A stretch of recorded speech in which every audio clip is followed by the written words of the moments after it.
Hi అండి. అందరు ఎలా ఉన్నారు? నేనైతే చాలా చాలా బాగున్నాను.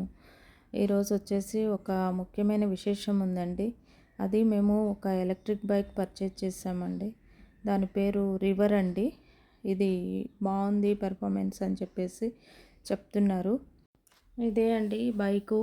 దీని యొక్క అవుట్ సైడ్ లుక్ ఇలా ఉంటుందండి.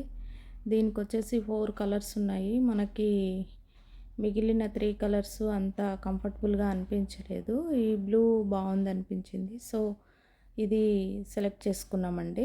మా బాబు అయితే ఫుల్ ఎక్సైటెడ్ ఉన్నాడండి, ఎప్పుడెప్పుడు ఆ బైక్ డ్రైవ్ చేయాలని.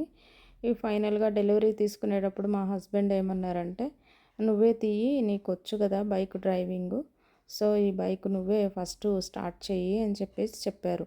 ఎప్పుడు అయితే ఏ వెహికల్ తీసుకున్నా నా చేతనే ఫస్ట్ స్టార్ట్ చేపిస్తారు. బట్ ఈసారి మా బాబుకి ఇచ్చారనమాట ఆప్షను, వాడి ఎక్సైట్మెంట్ చూసి. ఇంకా షోరూమ్ నుండి బయటకు వచ్చిన తర్వాత ఇక అందరం కలిసి పూజ చేయించుకుందామని చెప్పేసి టెంపుల్కి వెళ్ళామండి. మీ అందరికీ తెలిసిన టెంపులే ఇది, హబ్సిగూడ హనుమాన్ టెంపుల్ అండి. మాకు ఈ టెంపుల్ చాలా సెంటిమెంట్ అండి. ఏ వెహికల్ తీసుకున్నా సరే, ఎంత దూరం నుండి అయినా సరే ఈ టెంపుల్ దగ్గరకు వచ్చి మరీ పూజ చేయించుకుంటామండి. ఈ పూజ సామాన్లు అన్నీ కూడా టెంపుల్ లోపలే దొరుకుతాయండి. ఇక ముందుగా హనుమాన్ని దర్శనం చేసుకొని ప్రదక్షిణ చేసి పక్కనే మనకి శివయ్య కూడా ఉన్నారండి. శివయ్యను కూడా దర్శనం చేసుకొని శివలింగానికి కూడా అభిషేకం చేసుకొని ఇక పూజ సామాన్లు తీసుకొని బయటకు వచ్చామండి పూజ చేయించుకోవడానికి. ఈ టెంపుల్ రోడ్డుకే ఉంటుందండి. అందుకే చూసారా, వచ్చే పోయే వెహికల్స్ అవన్నీ కూడా కనిపిస్తూనే ఉన్నాయి. పంతులు గారు వచ్చారండి పూజ చేయడానికి. ముందుగా దండ వేశారండి వెహికల్కి. ఇక పూజ స్టార్ట్ చేశారండి. అయితే ఈ బైకుకి సంబంధించి నాకు ఒక విషయం ఫన్నీగా అనిపించిందండి. ఏమంటే మనిషికి ఉన్నట్టు 2 కళ్ళు లాగా అనిపిస్తున్నాయండి. ఆ 2 లైట్స్ చూస్తుంటే నాకు అలా అనిపిస్తుందండి. మీరేమంటారు? మీకేమనిపించింది? మీకు కూడా అలానే అనిపించిందా? కామెంట్ చేయండి. చాలామంది వెహికల్స్ పూజ కోసం ఇక్కడికే వస్తారండి. చాలా దూరం నుండి కూడా వస్తారు. మేము కూడా మాకు దగ్గరలో చాలా టెంపుల్స్ ఉన్నాయి, హనుమాన్ టెంపుల్స్. అయినా సరే ఇక్కడికే వచ్చి పూజ చేసుకుంటామండి. ప్రతి వెహికల్కి సంబంధించి ఇక్కడికే వస్తామండి మేము. పంతులు గారు గంధంతో బొట్లు పెట్టి పూజ స్టార్ట్ చేసేసారండి. యాక్చువల్గా ఈ బైక్ తీసుకోవడానికి, ఎలక్ట్రిక్ బైక్ పర్టికులర్గా తీసుకోవడానికి రీజన్ ఏంటంటే అండి, పెట్రోల్ కాస్ట్ మాకు నెలకు వచ్చేసరికి చాలా చాలా హెవీ బర్డెన్ అయిపోతుంది అనమాట. ఇది దాంతో కంపేర్ చేస్తే ఈ ఎలక్ట్రిక్ అనేది చాలా తక్కువ కన్జంప్షన్ అవుతుందండి మనకి పవర్ బిల్లు అని చెప్పేసి ఇది బై చేసామండి మేము. మీరేమంటారు? ఎలక్ట్రిక్ బెటర్ అంటారా, పెట్రోల్ వెహికల్స్ బెటర్ అంటారా? ఏది బెటర్ అంటారు? కామెంట్ చేయండి.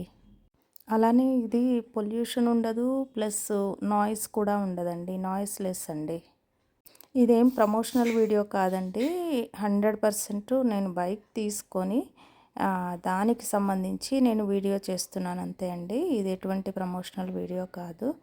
ఇక పంతులు గారు నిమ్మకాయలు కట్టడానికి అని చెప్పేసి దండ పైకి ఎత్తి పట్టుకోమన్నారండి. మా వారు పట్టుకున్నారు, పంతులు గారు కడుతున్నారు. పంతులు గారు అర్చనంతా కంప్లీట్ చేసి టెంకాయ ఎవరు కొడతారు అని అడిగారు. మా పాప నేను కొడతాను అని చెప్పేసి అంది. మా హస్బెండ్ ఏమో, వద్దుమా నీకు పగలదు టెంకాయ, మమ్మీని కొట్టనివ్వు అని చెప్పేసి అన్నారు. కొత్త బైక్ కదా, ఎక్కడ స్క్రాచెస్ పడకుండా జాగ్రత్తగా కట్టాలి అని చెప్పేసి పంతులు గారు చాలా జాగ్రత్తగా కుస్తీ పడుతున్నారండి. అవన్నీ దిష్టి పూసలు, నిమ్మకాయలు అవన్నీ కట్టడానికి. ఇంకా ఫైనల్గా మనం కొబ్బరికాయ కొట్టే తరుణం వచ్చేసిందండి.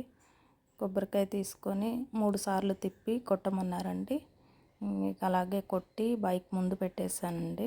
తర్వాత పంతులు గారు వచ్చేసి హారతి ఇచ్చారండి. హారతి ఇచ్చి ముందు బైక్కి ఇచ్చి తర్వాత మాకిచ్చి అక్షింతలు వేసి మమ్మల్ని అందరినీ ఆశీర్వదించారండి.